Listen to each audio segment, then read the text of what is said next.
Good morning. My name is Daniel Carter. If you give me one chance, I'll prove I belong here. Don't memorize the answer. Believe it. Easy to say. You're not about to be judged by people who already decided you're not enough.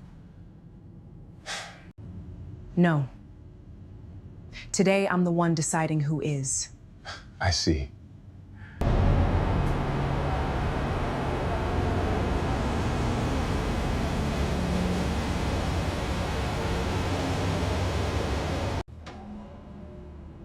Good luck. Thanks. I appreciate it. You've got this. At first glance, it looked like an ordinary morning. A nervous man, a glass tower full of power, a second chance dressed up as a job interview. But before the sun went down over Charlotte that day, someone would be arrested. Someone would lose everything they had built on lies. And someone would discover that a single act of kindness toward a stranger in an elevator could quietly rewrite the rest of a life. Why was the CEO hiding who she really was? Why did the people interviewing Daniel seem determined to destroy him before he even opened his mouth? And why, only hours after she personally chose him, would security drag him out of that same building in handcuffs? Stay until the end, because nothing in this story is what it first appears to be. 3 years earlier, Daniel Carter had been one of the brightest cybersecurity engineers in the entire city. The kind of employee headhunters fought over. He had a corner desk, a fast car, a fiancée who still looked at him like he mattered, and a future that seemed impossible to break. Then he found something he wasn't supposed to find. Buried inside the servers of his firm were millions of dollars in fabricated government contracts, invoices for security systems that were never built, payments funneled to shell companies that didn't exist outside a filing cabinet. Daniel sat alone in his office that night, staring at his monitor, hands cold, heart pounding, and he knew exactly what silence would cost him if he chose it, so he refused to stay quiet. He reported everything. He handed over spreadsheets, timestamps, wire transfers. He believed, the way honest people always believe at first, that the truth would protect him. It didn't. The executives responsible were never charged. They had lawyers. They had friends in high places. They had years of relationships that Daniel, 29 years old and armed with nothing but evidence, could never compete with. Instead of protecting him, the truth became a weapon they turned back on him. "He's difficult," one recruiter was told. "He causes problems," said another voice on another call.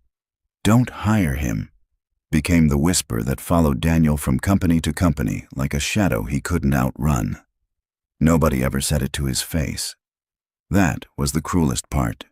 He would walk into interviews feeling confident, answer every question well, shake every hand firmly, and then hear nothing. Silence. Application after application, swallowed by a system that had already decided who he was before he said a single word. Months collapsed into each other. His savings account, once comfortable, thinned out like a fading heartbeat on a monitor. His apartment, the one with the view of the skyline he used to love, became a single rented room above someone else's garage. His car, the one his fiancée used to tease him about loving too much, was towed away on a gray Tuesday morning while he watched from the window, unable to stop it. Sarah stayed as long as she could, longer than most would have. But there's a difference between loving someone and being able to build a life with the version of them that fear has left behind. "I need certainty," she told him one night, her suitcase already packed by the door, her voice quiet, not cruel. "And you can't give me that anymore." He didn't beg. He didn't raise his voice.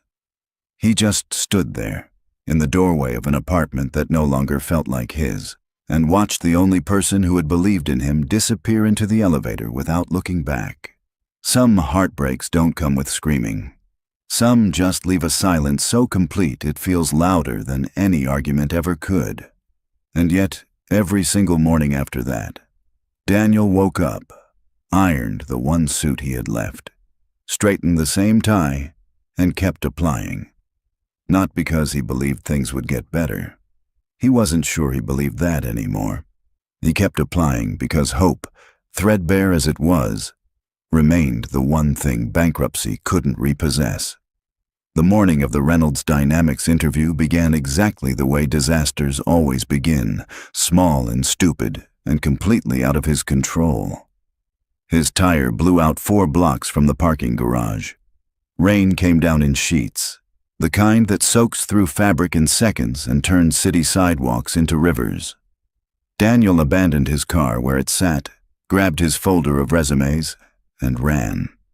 He ran through downtown Charlotte like a man chasing the last train out of his own life, dodging umbrellas, splashing through puddles that ruined his only pair of dress shoes, his lungs burning, his tie slapping against his chest with every stride.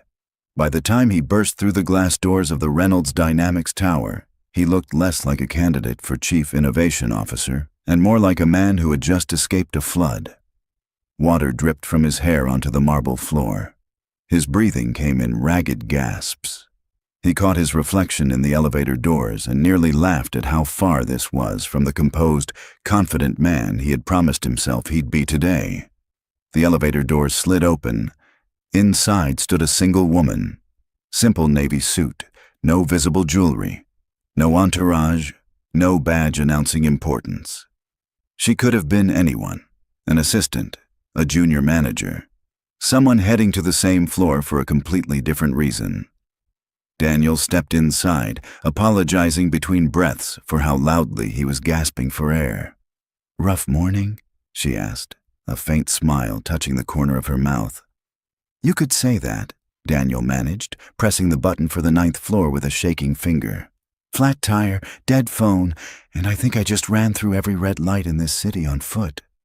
She studied him for a moment, the kind of look that felt like it was measuring something deeper than his soaked shirt. "Interview? Is it that obvious?" The folder gave it away.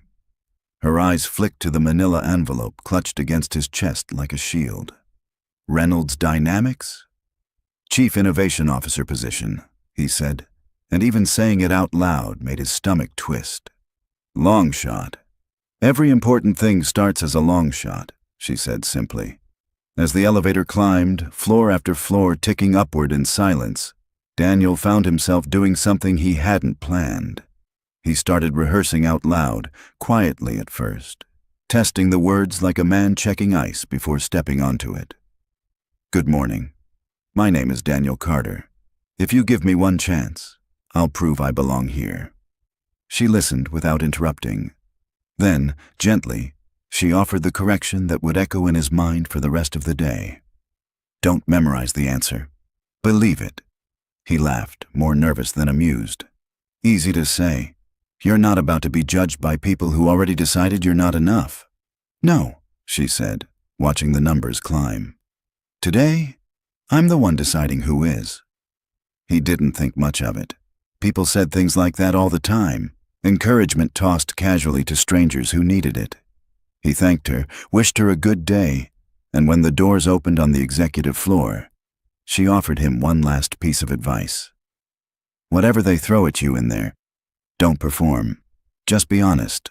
Honest is rarer than they think." Then she was gone, disappearing down a different hallway, and Daniel walked toward the conference room with her words echoing louder than his own rehearsed speech ever had. He had no idea he would see her again in less than an hour. He had no idea what that next meeting would cost him, or what it would eventually give him.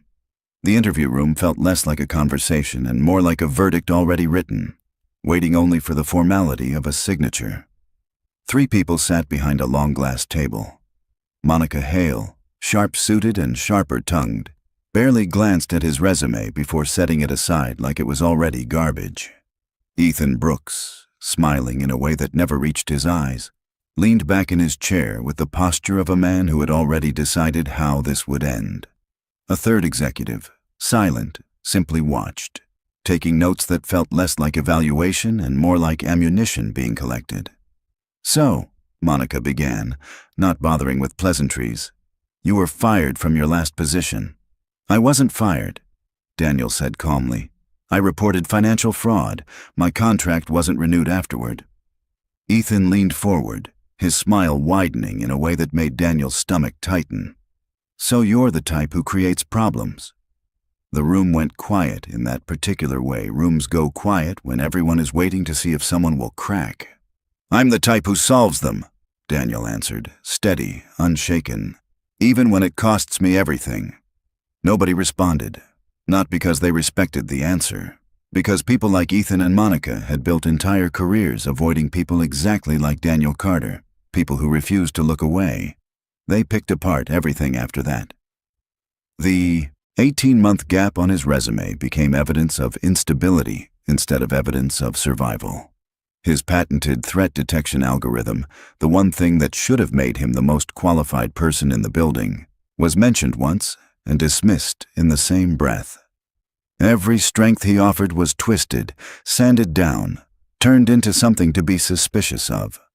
We'll contact you if necessary, Monica finally said, closing his folder with a small, final click. Corporate language for no. Daniel had heard it enough times to recognize the sound of a door closing softly instead of slamming. He nodded, thanked them for their time, even though every instinct told him not to, and stood to leave. His hand was already on the door when it opened from the other side. The woman from the elevator walked in. Every executive in the room shot to their feet so fast their chairs scraped against the floor in unison. Nobody spoke. Nobody breathed. Daniel's stomach dropped somewhere around his soaked shoes. Monica's voice came out barely above a whisper. "Good morning, Ms. Reynolds," the CEO. Daniel stood frozen, replaying every word he had said to her in that elevator, every nervous laugh, every soaked-through, gasping-for-air moment, and felt his face go hot with something between humiliation and disbelief. Victoria Reynolds didn't look at him first. She looked at the panel that had just spent the last 20 minutes tearing him apart. "Tell me something," she said, her voice calm in a way that was somehow more terrifying than shouting could ever be. "Which one of you asked him about the threat detection algorithm he patented before he was 30? Silence. Which one of you mentioned the federal cybersecurity commendation sitting right there in his file? Silence, heavier this time. Which one of you noticed that he lost his career for exposing corruption at personal cost, and considered, even for a second, that this might say something good about him instead of something disqualifying? Nobody answered. Nobody could. Victoria picked up Daniel's folder, opened it, closed it again. Slow and deliberate. Interesting. You rejected a candidate you never actually bothered to read. The room felt smaller with every word she spoke.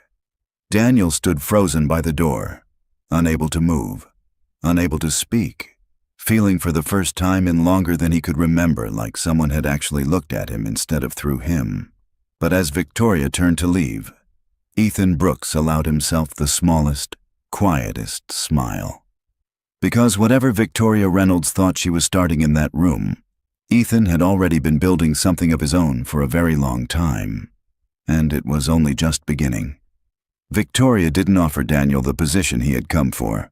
Instead, she offered him a temporary consulting contract, vague in its terms, with reasons she made no effort to explain. "Officially," she told him in a private meeting later that afternoon, "you're a contractor working on security infrastructure, nothing more." "And unofficially?" Daniel asked. She held his gaze a moment longer than necessary. "Unofficially, I want to see something." She never told him what. He never asked twice. What followed were the hardest weeks of an already hard year, only this time the cruelty had a corporate polish to it. Dressed up in professional language and passive-aggressive emails instead of shouted insults. His access card stopped working without explanation, leaving him standing outside locked doors while co-workers walked past, pretending not to notice. His workstation disappeared overnight, monitors and equipment simply gone, replaced with an empty desk and an unspoken message. Files he had spent hours building vanished from shared drives, only to resurface days later inside presentations credited entirely to Ethan Brooks. Someone spilled coffee across confidential documents and quietly told management it had been Daniel. Someone loosened the wheels on his office chair before a presentation, and he went down hard in front of 30 people while laughter rippled through the room like a wave he couldn't swim out of. Monica personally instructed security to escort him out of the executive floor, humiliating him in front of employees who used to nod politely in the hallway and now looked away entirely. He never retaliated. He never raised his voice, never filed a complaint that would go nowhere, never gave them the satisfaction of watching him break. He simply kept working, kept solving problems that weren't his to solve, kept helping the same co-workers who mocked his second-hand suits behind his back, kept staying late, going home to an empty room, and coming back the next morning to do it all again. One afternoon, after his workstation vanished for the second time, Daniel found himself standing in an empty hallway, staring at the blank space where his desk used to be, laughing quietly to himself because the alternative was screaming. "They think this breaks me," he muttered to no one. "It doesn't. It just makes the notes longer." He borrowed a laptop from the supply closet, sat cross-legged on the floor of an empty stairwell, and kept working. When Marcus found him there an hour later, eating a granola bar for lunch because the cafeteria felt like walking into an ambush, he crouched down beside him. "You know you don't have to keep proving anything, right?" Marcus asked. "Nobody would blame you for walking out that door and never looking back." "I would blame me," Daniel said simply. "I already lost one career for doing the right thing. I'm not going to lose myself too." Marcus didn't have an answer for that. He just sat down next to him on the cold stairwell floor and shared what was left of the granola bar. Victoria watched all of it, not from a distance, not through gossip, but through security footage and incident reports that crossed her desk quietly, deliberately, and she found herself replaying the same clip more than once. Daniel, humiliated on the conference room floor, standing up, straightening his tie, and thanking the intern who helped him gather his papers. Late evenings became something neither of them planned. A crossing of paths in the empty cafeteria, a shared elevator ride down to an equally empty parking garage. Conversations that started about nothing, deadlines, weather, the particular loneliness of downtown Charlotte after dark, and slowly became about everything. "Do you ever regret it?" Victoria asked him one night, the two of them sitting on opposite ends of a bench outside the building, coffee cooling in paper cups between them. "Reporting what you found?" Daniel considered the question longer than she expected. "Every single day, and I'd do it again tomorrow." "That doesn't make sense." "It makes perfect sense," he said. "Regret and doing the right thing aren't opposites. Sometimes the right thing costs you your whole life, and you still have to pay it." Victoria said nothing for a long moment, staring at the skyline instead of at him. Most people would have lied, told themselves it wasn't their problem. "Most people don't have to look at themselves in the mirror at 3 a.m, Daniel said quietly. "I did. I chose the version of myself I could live with." She didn't respond right away, but something in her expression shifted. Some wall she had carried for longer than Daniel could possibly know cracking just slightly at the edges. For the first time in years, Victoria Reynolds wasn't being looked at as a billionaire, a headline, a name on a building. She was just a woman on a bench, being heard. Daniel had no interest in her title. Victoria had no desire to reveal it. And for a few stolen weeks, that made something between them feel almost like peace. Then, one rainy Thursday evening, everything collapsed. Daniel had stayed late again, running a routine audit on flagged vendor accounts, the kind of tedious work nobody else wanted to do. That was when he found it. Encrypted payment records disguised behind shell accounts, funneling money towards cybersecurity vendors that, on closer inspection, didn't exist anywhere outside a registration filing. The digital signatures, buried under layers of obfuscation, led back to one name: Ethan Brooks. Daniel's hands went cold. He had seen this pattern before, years ago, in a different office, right before his entire life had been dismantled for daring to speak up. He copied the files onto an encrypted drive, his heart hammering, and told himself he would report it first thing in the morning, carefully, correctly, through the right channels this time. He never got the chance. The next morning, before Daniel had even reached his desk, the doors of Reynolds Dynamics burst open. Police officers moved through the lobby with a purpose that silenced every conversation in the building. Security surrounded Daniel before he understood what was happening, and an officer's voice cut through the noise like a blade. "Daniel Carter, you're under arrest." "For what?" His voice cracked, disbelief crashing into panic. "What is this?" Cold metal closed around his wrists. Around him, employees stared, phones already raised, capturing the moment that would define him online within hours. Monica watched from the second-floor railing, and Daniel would never forget the small, satisfied smile that touched her lips. Ethan stood beside her, arms crossed, the picture of calm relief. And Victoria. Victoria stood at the far end of the lobby, close enough to see everything, close enough that their eyes met for one unbearable second as officers pulled him toward the doors. "Victoria," Daniel called out, his voice raw, cracking under the weight of disbelief. "Say something. Tell them this is wrong." She said nothing. She did nothing. "Please," he said, quieter now, almost a whisper, the fight draining out of him faster than the officers could move him toward the exit.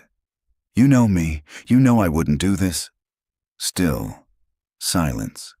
She simply watched him be dragged away, and in that moment, Daniel felt something break inside him that was worse than losing his job, worse than losing his fiancée, worse than anything the last 3 years had already taken from him. Because this time, the person staying quiet while his life fell apart wasn't a stranger, an executive, or a system too big to fight.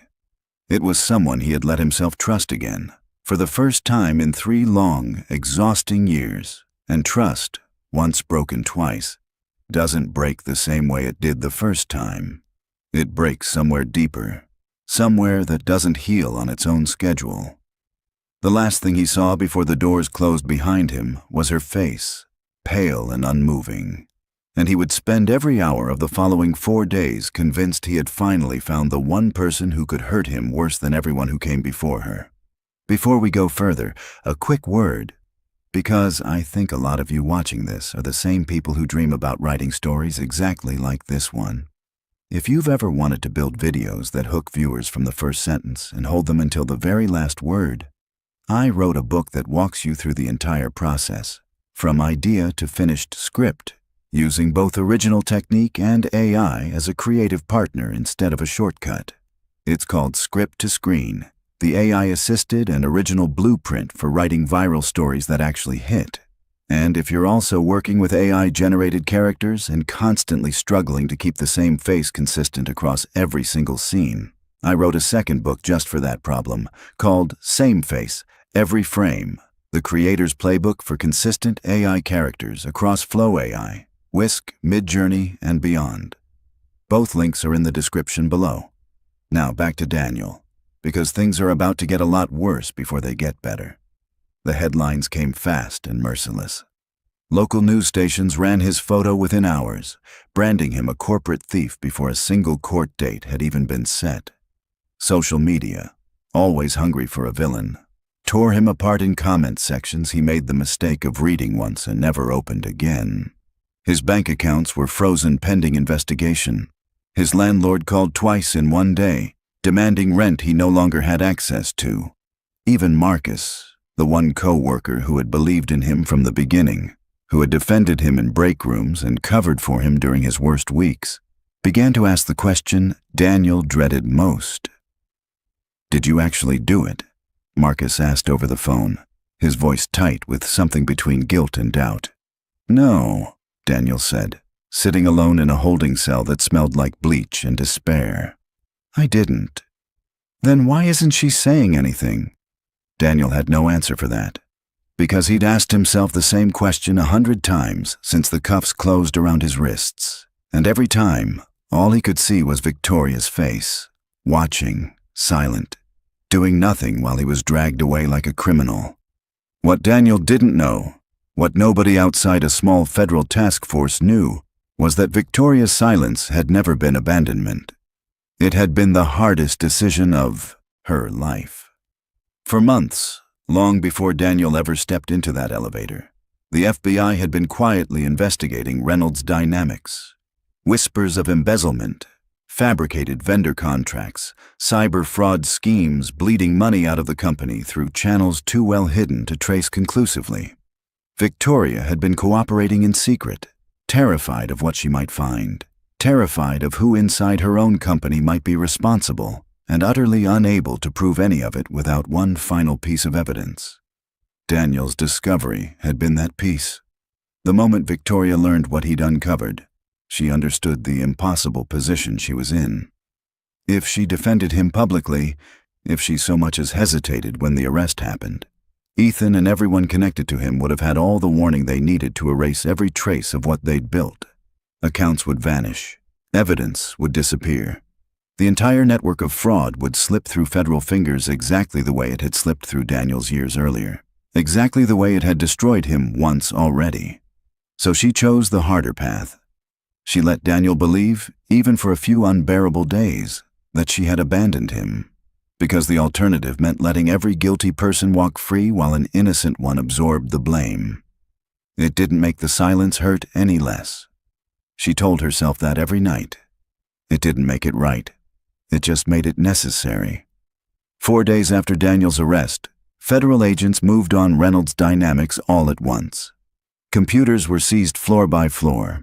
Executives were escorted out through the same lobby where Daniel had been handcuffed, except this time, there were no smiles waiting to greet them. Monica broke down in the elevator, sobbing, insisting she hadn't known the full extent of what Ethan had built, though the emails on her own hard drive told a very different story. Ethan didn't wait to find out how the story ended for him. He grabbed a briefcase full of encrypted drives and ran for the underground parking garage, weaving between concrete pillars, breath ragged. The same panic Daniel had felt weeks earlier now belonging entirely to him. He made it as far as his car. Federal agents were already waiting. "Hands where I can see them," one of them called out. Weapon raised, voice sharp enough to stop Ethan mid-stride. He froze. For one long second, the man who had smiled through every act of cruelty stood completely still, calculating an escape that no longer existed. Then his shoulders dropped. The briefcase slipped from his fingers, and the empire he had spent years quietly constructing on lies collapsed in the space of a single breath. Daniel was released within hours. Every charge against him dropped, his name formally cleared in a statement that reached far fewer people than the headlines that had destroyed him in the first place. He walked out of the building that morning into gray daylight, unsure of what came next, unsure if there was anything left to walk back toward. He didn't expect Victoria to be waiting outside. She stood near the entrance, hands in the pockets of her coat, looking smaller somehow than she had in every boardroom he'd ever seen her command. For a long moment, neither of them spoke. "You knew," Daniel finally said, his voice flat, exhausted, carrying 3 years of accumulated betrayal in 2 words. "The whole time, you knew I was innocent." "Yes," Victoria said, not flinching from it. "And you let them drag me out in handcuffs anyway." "Yes," she said again, quieter this time. "Because if I hadn't, Ethan would have destroyed the evidence, disappeared, and done it again to someone else. Someone who might not have survived it the way you did." "That's a hell of a thing to decide for someone else," Daniel said, his voice cracking under the weight of everything he'd carried alone in that cell. "I know." Victoria took a step closer, her composure, the same composure that ran boardrooms and silenced executives, faltering completely. "I know it doesn't make it fair. I know it doesn't undo what it cost you. I made the choice anyway, and I will spend as long as it takes trying to earn back whatever trust I broke doing it." Daniel searched her face for the lie he desperately wanted to find there. Some proof that this had been calculation instead of sacrifice. He didn't find one. What he found instead was a woman who had carried the weight of his suffering silently, alone, for reasons far bigger than either of them. "I need time," Daniel said finally, his voice hoarse. "Not to punish you, because I don't know how to trust that fast again, even when the reasons make sense." "Take whatever time you need," Victoria said. "I'm not asking you to forgive me today. I'm asking you to let me stay long enough to earn it, however long that takes." He looked at her for a long moment. Rain beginning to fall again, softer this time. Nothing like the storm that had chased him through the streets weeks earlier. "That elevator ride," he said. "You already knew who you were. I didn't know who you were. Feels like we've been having two different conversations this whole time." "Maybe," Victoria admitted. "Or maybe I finally got to have a conversation nobody was having with me because of who I am, and you got to have one nobody was having with you because of what happened to you. Maybe that's not so different after all." He didn't forgive her that day, but he didn't walk away either. 2 weeks later, Victoria gathered every employee of Reynolds Dynamics into the company's largest auditorium. No press, no cameras, just the people who had lived through the fallout of what Ethan and Monica had built and what Daniel had ultimately exposed. A screen at the front of the room flickered to life, and instead of quarterly earnings or investor projections, security footage began to play. There was Daniel, soaked from the rain, breathless, rehearsing a speech in a moving elevator. There was Victoria, listening, offering quiet encouragement to a stranger who had absolutely nothing to offer her in return. The footage continued, weeks compressed into minutes. Daniel helping the same co-workers who mocked him behind his back. Daniel staying late to fix problems that would earn someone else's name the credit. Daniel remaining honest again and again, in moments small enough that no one was watching, except that someone always had been. Victoria stepped onto the stage as the screen faded to black. "Skills can be taught," she said, her voice steady, carrying to every corner of the silent auditorium. "Integrity cannot," she announced without hesitation, the immediate and permanent removal of every executive connected to the fraud. Monica, the others who had known and said nothing. The applause that followed was quiet at first, then grew, relief finally finding a place to land after months of fear and suspicion. Then Victoria turned to Daniel, standing near the front row, and the entire room seemed to hold its breath along with him. "Mr. Carter," she said, "if you're willing to forgive this company for how badly it failed you, I would like to offer you the position of Chief Innovation Officer." The applause that erupted this time shook the walls. Daniel stood there, stunned. 3 years of rejection and humiliation and quiet, stubborn hope finally colliding into a single moment he almost couldn't process. He looked at Victoria, and for the first time since the elevator, he let himself smile without holding anything back. Months passed. The company rebuilt itself under new leadership, new transparency, and a culture that Daniel helped shape from the ground up. One evening, long after the scandal had faded from headlines and become simply a story people told about resilience, Daniel invited Victoria to dinner. No investigations hung over the table. No secrets waited to surface. No boardroom politics shadowed the conversation. Just two people who had each survived a different kind of loneliness, finally sitting across from each other without armor. "Tell me the truth," Daniel said, turning his glass slowly between his fingers. "When did you actually decide to believe in me?" Victoria laughed softly, the sound warmer than anything he'd heard from her in the sterile hallways of the office. "In the elevator." "Because of the speech?" he asked, smiling. "I thought it was pretty good, honestly. I practiced it for 2 weeks. It needed work," Victoria said, laughing. "You paused in all the wrong places. You sounded like a man trying to convince a jury instead of a man telling the truth." "Harsh," Daniel said, though he was grinning now. "Remind me why I'm having dinner with you again." "Because," Victoria said, her voice softening, "somewhere between that terrible speech and the honest man standing in front of me right now, I stopped seeing a stranger in an elevator and started seeing someone I didn't want to stop talking to. Not because of the speech," she said, shaking her head. "Because after everything you'd already lost, everything that had been taken from you, you still apologized for breathing too loud. You still thanked me for a piece of advice from a stranger you thought meant nothing. You treated me like an ordinary person, Daniel. when you had every reason in the world to be bitter toward everyone wearing a suit that morning. Daniel reached across the table, his hand finding hers. Then let me ask you one more question. Go ahead. Will you let me spend the rest of my life proving that your first impression of me was right? Victoria's fingers curled gently around his, her answer arriving without hesitation, without calculation, without a single boardroom instinct standing between them. Yes. Their story hadn't started with wealth or titles or anything either of them owned. It started with character, tested in the smallest, most unwatched moments. The kind most people never think matter until someone is quietly watching, deciding, remembering.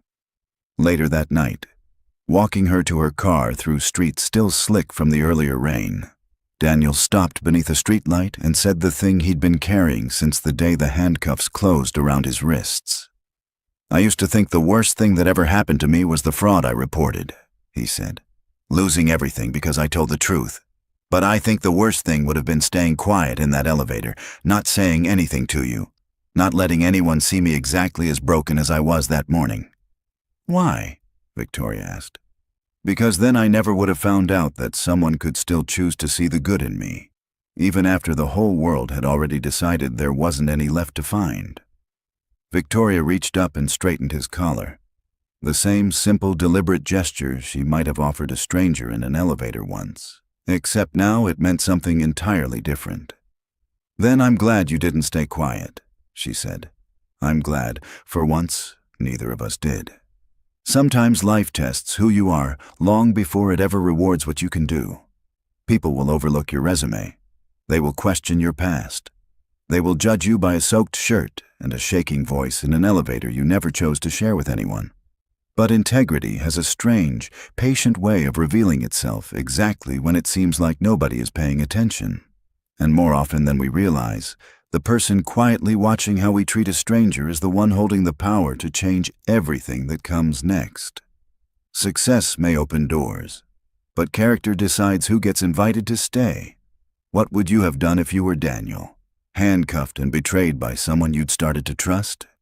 Would you have forgiven Victoria, knowing why she stayed silent? And do you believe that elevator meeting was destiny?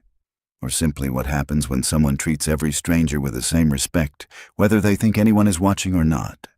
Tell me in the comments below, and if this story moved you even a little, subscribe, because there are more stories like this one coming, full of mystery, emotion, unexpected twists, and the kind of lessons that stay with you long after the screen fades to black.